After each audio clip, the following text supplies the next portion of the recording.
All right, Sunday quarterback as the Huskers finish non-conference play 3-0 for the second straight year. Sean, this is a game, let's be honest. I mean, Houston Christian, FCS opponent, but this is what you're supposed to do to teams like this. You come in and you hammer them. They were up 38-0 and really pulled the starters at the half. Yeah, it's rare just to get games like this. There had been a period where the Big Ten didn't allow FCS games, and they started to allow them again, mainly because the Southeastern Conference was continuing to play them, and other leagues were.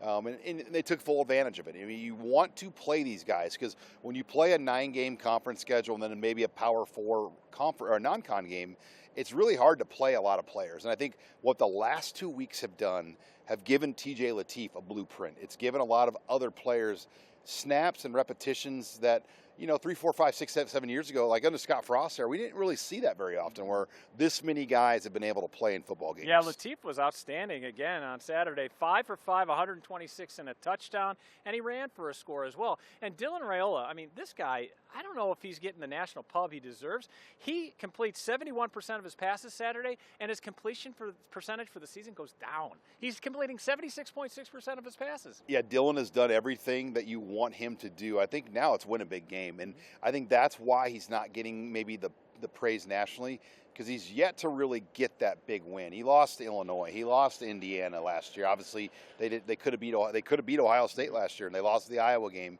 So you think about Dylan Raiola's body of work. I think for him now, it's getting a big win, and that will obviously there'll be a great opportunity against Michigan next week. Yeah, signature win time, that would be against Michigan next week, no doubt. And he's got some weapons. Last week it was Isaiah Hunter setting the tone. This week it was a little Ja'Cory Barney, but mainly it was Dane Key.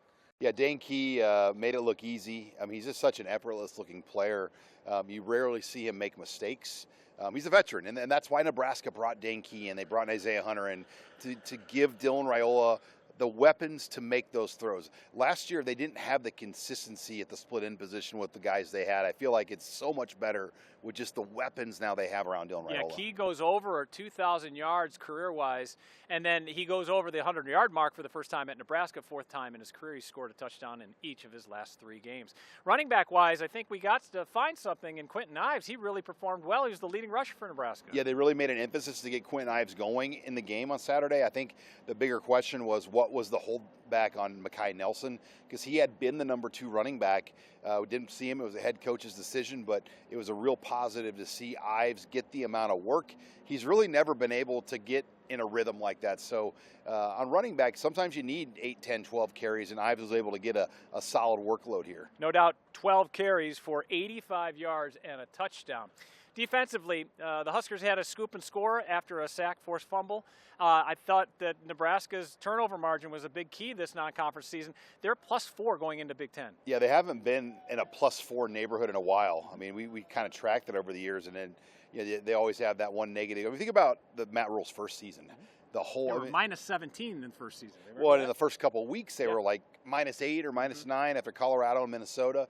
So to be in this part, it matters. Because if they can play clean, solid football, you see Iowa do it. Defense and special teams can win you games. And if Nebraska can get off the field on defense, if their special teams can play at a high level, you can win a lot of football games if you don't turn it over. Now, if you're looking at the stat sheet, looking at Nebraska's defense, you look and you say, well, you better not pass on them because they haven't given up more than 100 yards passing this season. What do you think about the run defense? Yeah, the run defense is still, I think, the biggest question. Are they big enough, physical enough on the interior to win the Big Ten Conference? And they look for running a 3-man front. They're really light on the interior. And what will John Butler's plan be now for Michigan? Because I don't think they can line up like they did today to beat Michigan. I think you're going to have to get a little bigger, play more physical up front than maybe what we had seen here in this game today. And look, I think the last 2 weeks they probably played things fairly basic up front. I don't think you've seen a lot of exotic looks from John Butler, and I do expect Nebraska will come out with some different things that we haven't seen against Michigan. You did see Jason McCullough get to the quarterback. That was good to see on Saturday as well. Special teams, any concerns there? Well, we did see Archie Wilson. Yeah, he comes in the game for a victory formation. Yeah. So 8 quarters of play, he's played 1 snap in the victory formation, no punts. The kickoffs, well, the wind kind of played some tricks, forced the ball out of bounds. Yep. You just wonder what the plan is there. Another one easily could have got out of bounds and it laid dead on on the side of the field there. So But John Hall did bounce back. After that one went out of bounds, I thought he kicked pretty well. yeah, and when the wind switched, Yep. and look, the south wind is tricky. I mean, we're standing here, you can feel the way that wind's blowing. But yeah, that would be the only thing. I mean, field goals remain perfect. There were no punt return real opportunities for Ja'Cory Barney.